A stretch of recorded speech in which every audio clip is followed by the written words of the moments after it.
अस्सलाम वालेकुम एवरीवन, मैं हूं मोहम्मद तलहा और आप लोग देख रहे हैं तलाश वैस एकेडमी। आज हम लोग क्लास 10 के लेक्चर कवर कर रहे हैं और बारी है आज के लेक्चर में वेव मोशन के टॉपिक को स्टार्ट करने की। आज का हमारा जो लेक्चर होने वाला है इसमें हम लोग वेव मोशन का पूरा कॉन्सेप्ट ग्रैब करेंगे। वेव मोशन के बाद जो दो टाइप्स के वेव मोशन हमारी बुक में है, ट्रांसवर्स एंड लॉन्गिट्यूडनल वेव्स, उनको डिस्कस करेंगे और फिर एक फॉर्मूला ड्राइव करेंगे फॉर वेव स्पीड। ठीक है, तो चलो तैयार हो जाओ, पूरा ध्यान दो, कॉपी उठा लो, उसमें लिखना होगा जो कुछ वो लिखते रहना। तो सबसे पहले डेफिनेशन देखते हैं वेव मोशन की। The mechanism by which energy transfers from one point to another point is called wave motion. Wave motion दरअसल एक तरीके कार का नाम है, एक मैकेनिज्म का नाम है। क्या होता है इस तरीके कार में? इस तरीके कार में एनर्जी ट्रांसफर हो जाती है from one point to another. देखो, मैटर जो है वो एक जगह से दूसरी जगह ट्रांसफर हो सकता है मोशन के जरिए ना, मूव करवा सकते हैं हम सीधा सीधा। यानी कि फॉर एग्जांपल एक कार है, वो अपनी इंजन की पावर के जरिए, इंजन की फोर्स के जरिए एक जगह से दूसरी जगह जा रही है। हम एक बॉक्स को पुश कर रहे हैं और एक जगह से दूसरी जगह ट्रेवल कर रहे हैं, वॉकिंग कर रहे हैं, एक जगह से दूसरी जगह जा रहे हैं। मैटर का एक जगह से दूसरी जगह जाना आसान है और वो बहुत ज्यादा हमें नजर भी आ रहा होता है, पर एनर्जी का क्या? एनर्जी एक जगह से दूसरी जगह किस तरीके से जाएगी?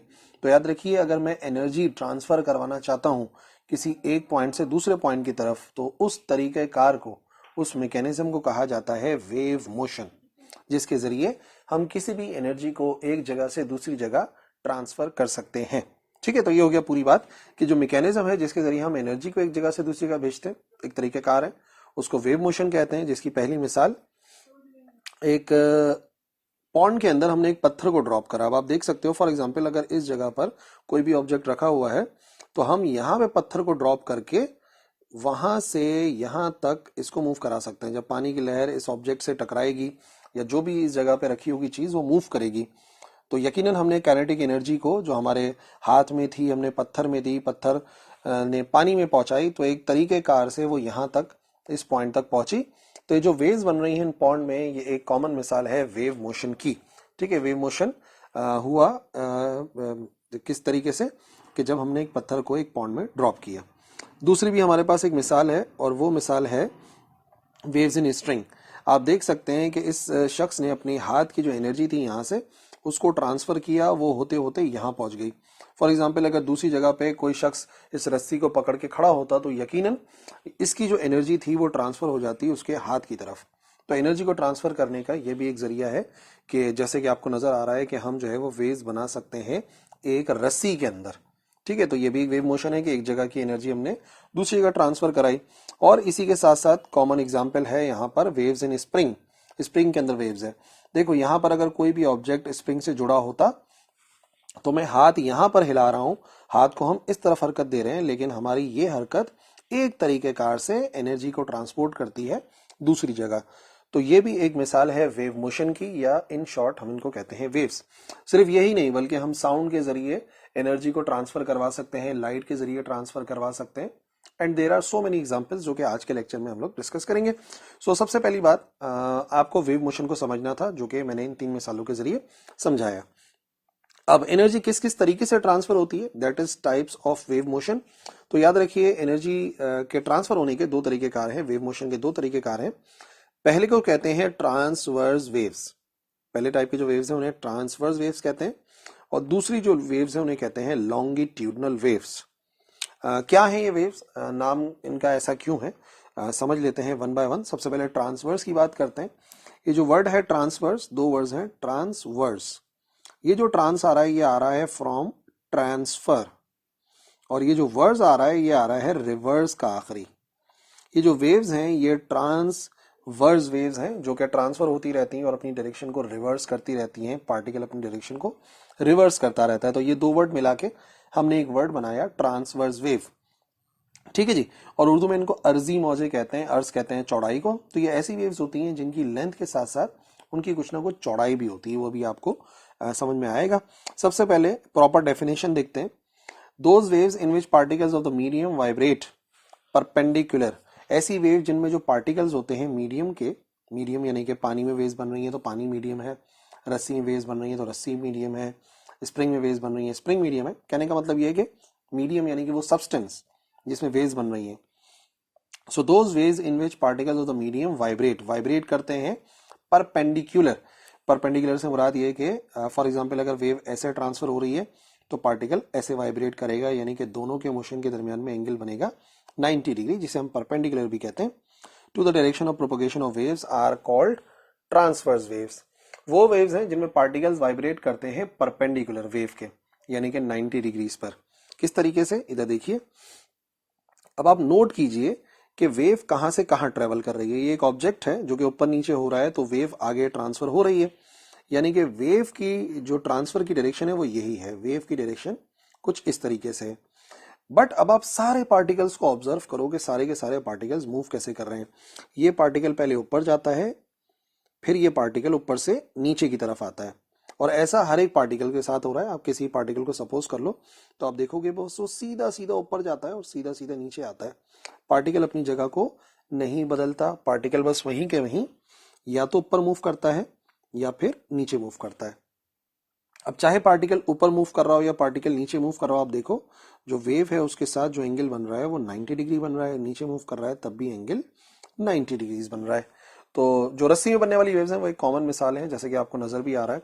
और वैसे एक बात बताऊं, हमारे जहन में वेव्स का नाम सुनते ही जो शक्ल जहन में आती है ना, वो कुछ इसी किस्म की होती है, क्योंकि जो पानी में जो लहरें बनती हैं उससे हम लोग, उन्हीं को हम लोग ज्यादातर वेव्स कहते हैं। ट्रांसफर वेव को समझना इस वजह से आसान है कि आमतौर पे वेव्स की जब हम नाम सुनते हैं तो हमारे जहन में आता है यही वाली एक शक्ल है, जिसमें पार्टिकल्स जो है वो अप एंड डाउन मूव करते हैं और जो वेव है वो उनके परपेंडिकुलर मूव करती है। ठीक है जी। अच्छा जी, ये जो वेव्स हैं उनके दो पार्ट्स होते हैं। पहला पार्ट कहलाता है क्रस्ट और दूसरा पार्ट कहलाता है ट्रफ। पहला पार्ट क्रस्ट, जिसे उर्दू में फराज कहते हैं, और ट्रफ को कहते हैं नशेब। तो आप ये आमतौर पे जुमला सुनते होंगे, जिंदगी नशेबो फराज है, यानी कि उसमें क्रस्ट एंड ट्रफ्स हैं। क्या मतलब क्रस्ट? हर वेव का जो टॉप वाला पॉइंट होता है, ये वाला जो पॉइंट होता है ऊपर वाला, इसे कहते हैं क्रस्ट, यानी कि ऊंचाई। और जो निचला हिस्सा होता है इसको कहते हैं ट्रफ। ठीक है। और एक क्रस्ट और एक ट्रफ मिलके दरअसल एक वेव बनाते हैं। अगर आपसे कहा जाए व्हाट इज वन वेव, तो एक वेव बनती तब है जब एक क्रस्ट एक ट्रफ से कंबाइन होता है। तो ये भी एक क्रस्ट है, ये दूसरा ट्रफ है, तो इसका मतलब आपके सामने अभी फिलहाल दो वेव्स बनती हुई नजर आ रही हैं। एक क्रस्ट एक ट्रफ के साथ कंबाइन होके वन वेव बनाता है। सो ट्रांसवर्स वेव कोई सी भी हो, दो पार्ट है। जो ऊंचाई वाला हिस्सा है, जो पॉजिटिव ऊपर वाला हिस्सा है, वो क्रस्ट कहलाता है, और जो नीचे वाला हिस्सा है वो ट्रफ कहलाता है। जैसे कि मैंने उर्दू में बताया, इसको हम नशेबो फराज भी कहते हैं। ठीक है जी। इसी बात को अगर आगे बढ़ाएं तो एग्जाम्पल्स देख लेते हैं। देर आर 3 एग्जाम्पल्स जो कि मैंने सेलेक्ट करी आप लोगों के लिए। पहली है जो रस्सी के अंदर वेव्स बनती हैं वो ट्रांसवर्स हैं, जो पानी में वेव्स बनती हैं वो भी ट्रांसवर्स हैं, और जो इलेक्ट्रोमैग्नेटिक वेव्स हैं वो भी ट्रांसवर्स हैं। कैसे हैं? स्ट्रिंग वाली देखो पहले। अच्छा, पहले पॉन्ड वाली देख लो। पॉन्ड के अंदर पानी ऊपर जाता है, पानी नीचे जाता है, जो कि आप ऑब्जर्व कर सकते हो। अगर आप किसी कश्ती में सफर कर रहे हो तो लहरें जब आ रही होती हैं तो कश्ती जो है वो ऊपर नीचे हरकत कर रही होती है। वेव अगर नीचे से गुजरती भी जा रही है तो कश्ती ऊपर नीचे हरकत करती है। तो पार्टिकल मूव कर रहे हैं अप एंड डाउन, और जो वेव है वो आगे की तरफ बढ़ रही है। तो पानी में बनने वाली वेव्स, पॉन्ड में बनने वाली वेव्स जाहिर है करती हैं ट्रांसवर्स वेव्स को। ठीक है जी। इसी को आगे बढ़ाते हैं। दूसरी मिसाल आप देख सकते हो, रस्सी का हर सिरा ऊपर की तरफ जा रहा है, नीचे की तरफ जा रहा है, और वो वेव, क्योंकि ये शख्स हिला रहा है तो वेव के मोशन की डायरेक्शन ये है, और दोनों के दरमियान का एंगल बन गया 90 डिग्री। तो पक्का हो गया कि ट्रांसवर्स वेव्स जो हैं वो वेव्स इन स्ट्रिंग है मतलब। ठीक है जी। इसी तरीके से तीसरी मिसाल इलेक्ट्रोमैग्नेटिक वेव्स। इलेक्ट्रोमैग्नेटिक वेव्स मैंने मतलब एक नाम दे दिया आपको। रेडियो वेव्स भी इसी के अंदर आती हैं, लाइट वेव्स भी इसी के अंदर आती हैं। इसमें आप देख सकते हैं क्रस्ट एंड ट्रफ नजर आ रहे हैं। जो वेव है वो ऐसे ट्रेवल कर रही है, और जो वेव्स बन रहे, जो पार्टिकल्स मूव कर रहे हैं वो अप एंड डाउन मूव कर रहे हैं, अप एंड डाउन। ठीक है जी। और बाकी ये जेड एक्सिस का कॉन्सेप्ट अभी है नहीं हमारे पास, लेकिन बहरहाल जो इलेक्ट्रोमैग्नेटिक वेव्स हैं वो बिल्कुल इसी तरीके से मूव करती हैं, and they are the examples of transverse waves. Okay ji. दूसरी जो टाइप थी वो थी लॉन्गिट्यूडनल वेव्स। लॉन्गिट्यूडनल यानी कि लंबाई में। लंबाई को उर्दू में कहते हैं तूल, या लंबाई भी कहते हैं बहरहाल। तो ये जो वेव्स हैं ये सिर्फ लंबाई में होती हैं, इनकी चौड़ाई नहीं होती। ये वो वेव्स हैं जिनकी सिर्फ लंबाई होती है, इनकी चौड़ाई नहीं होती। डेफिनेशन वाइज देखें तो ये वो वेव्स हैं जिनमें पार्टिकल्स ऑफ द मीडियम, वही मतलब कि रस्सी, स्ट्रिंग जो भी है, वो वाइब्रेट करते हैं parallel to the direction of propagation of waves.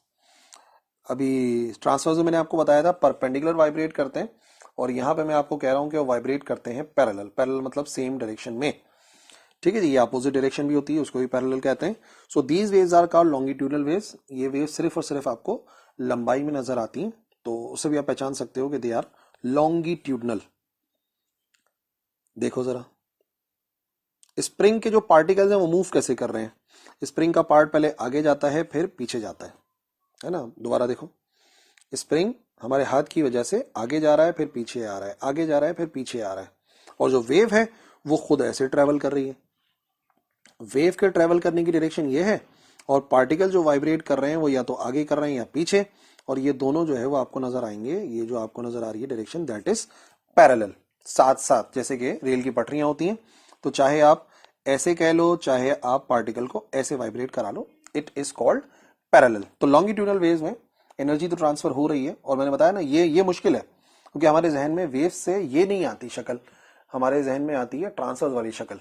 But फिर भी it is a kind of wave जो कि आपको नजर आ रहा है, जिसमें particles of the medium vibrate करते हैं parallel to the direction of propagation of wave. अच्छा जी, ये वेव्स कंसिस्ट करती हैं कंप्रेशंस पे और रेयरफेक्शंस पे। जैसे वो कंसिस्ट कर रहे थे क्रस्ट और ट्रफ पे, वैसे ही ये कंप्रेशंस और रेयरफेक्शन यानी कि दबाव और खिंचाव। कंप्रेशन कहते हैं दबाव को, और रेयरफेक्शन कहते हैं खिंचाव को, या एलोंगेशन भी कहते हैं। कैसे, तस्वीर के जरिए देखो। जब अभी ये स्प्रिंग को हम इस तरीके से मूव करा रहे, तो आप देखो कुछ पॉइंट्स हैं जहां पर ये जो स्प्रिंग है वो काफी करीब करीब आ रहा है। दे आर कॉल्ड कंप्रेशन, जहां पे कंप्रेस हो रहे हैं, जहां पे दब रहे हैं। और जहां पे स्प्रिंग खिंचा हुआ नजर आ रहा है, ये जाहिर कर रहा है रेयरफेक्शन को। ठीक है जी। तो ये जो वेव्स होती हैं, इनमें कंप्रेशन और रेयरफेक्शन पाया जाता है। और ट्रांसवर्स के अंदर जो है वो क्या पाया जाता है, ट्रांसवर्स के अंदर पाया जाता है क्रस्ट एंड ट्रफ। जैसे मैंने वहां पे समझाया था, एक क्रस्ट और एक ट्रफ मिलके एक वेव बनाते हैं। यहाँ पे एक कंप्रेशन और एक रेयरफेक्शन मिलके एक वेव बनाते हैं। तो आपके सामने 2 वेव, 3 वेव और 3.5 वेव नजर आ रही है पैरेलल। ठीक है जी। तो 3.5 वेव्स हैं यहाँ पर, कंप्रेशन और रेयरफेक्शन को काउंट करके हमने बताया। तो लॉन्गिट्यूडनल वेव्स जो है, इनमें particle of the medium vibrate करते हैं parallel to the direction of propagation of wave. Example में आ जाएगा स्प्रिंग में बनने वाली वेव्स, साउंड वेव्स और सेस्मिक वेव्स, जो कि अर्थक्वेक वगैरह प्रोड्यूस करती हैं ना, सेस्मिक वेव्स कहलाती हैं। वही मैं एग्जाम्पल के तौर पे दिखा भी देता हूं। सबसे पहले स्प्रिंग में तो मैं समझा ही चुका हूं ऑलरेडी। आप देखो, वेव ऐसे ट्रांसफर हो रही है, और जो पार्टिकल्स हैं स्प्रिंग के वो कभी आगे जा रहे हैं, कभी पीछे आ रहे हैं, तो वो पैरेलल हैं। तो वेव जो बनती हैं स्प्रिंग के अंदर, वो प्योरली लॉन्गिट्यूडनल वेव्स हैं, जैसे कि आपको नजर आ रहा है। हाँ, अगर हाथ को ऊपर नीचे मूव करवाएंगे तो फिर आप मुझे बताओ कि लॉन्गिट्यूडनल वेव्स बनेंगी या ट्रांसवर्स बनेंगी। फिलहाल तो आगे पीछे हाथ को मूव करा रहे हैं, तो आप देख रहे हो कि जो वेव बन रही है वो है लॉन्गिट्यूडनल वेव। सेकंड जो है सेस्मिक वेव, जो कि जलजले को प्रोड्यूस करती हैं। उनमें एक काइंड ऑफ वेव होती है जिन्हें पी वेव्स कहते हैं। तो वो भी जो है वो ऐसी होती है कि पार्टिकल्स करीब आते हैं, दूर आते हैं। और अर्थक्वेक भी जो होता है वो भी बेसिकली कुछ इसी किस्म का होता है कि उसके अंदर जो है वो अर्थ भी ऐसे और ऐसे मूव कर रही होती है। नेक्स्ट एग्जाम्पल के अंदर आ जाएगा हमारे पास साउंड वेव्स। ठीक है, ये बड़ी जबरदस्त मिसाल है। चाहे हम बोल रहे हो, चाहे स्पीकर से साउंड प्रोड्यूस हो रहा हो, इसमें आप पार्टिकल्स को देखेंगे पार्टिकल मूव कैसे कर रहे हैं। पार्टिकल मूव कर रहे हैं आगे और फिर पीछे। ठीक है, आगे और पीछे। और अगर ओवरऑल देखोगे तो आप देख सकते हो कि जो साउंड है वो ट्रेवल कर रहा होगा स्पीकर से बाहर की तरफ, यहाँ पर ट्रेवल कर रहा है, इधर ट्रेवल कर रहा है, इधर ट्रेवल कर रहा है। तो ये जो पार्टिकल मूव कर रहे हैं आगे पीछे, तो दरअसल ये जाहिर कर रहे हैं लॉन्गिट्यूडनल वेव्स को। और सारे के सारे जो साउंड है, साउंड वैसे ट्रेवल नहीं करता ट्रांसवर्स की तरह, याद रखो। साउंड ऐसे ट्रेवल करता है कि एक पार्टिकल दूसरे पार्टिकल से टकराता है, फिर अगला पार्टिकल अगले पार्टिकल से टकराता है। और इस तरीके से जो कंप्रेशंस हैं वो भी आपको नजर आ रहे हैं पार्टिकल्स के दरमियान में, और जो खिंचाव है वो भी आपको नजर आ रहा है पार्टिकल्स के दरमियान में। सो सबसे कॉमन मिसाल यही है लॉन्गिट्यूडनल वेव्स की, दैट आर साउंड वेव्स। ठीक है जी। तो ये हो गई हमारे पास दोनों काइंड ऑफ वेव्स।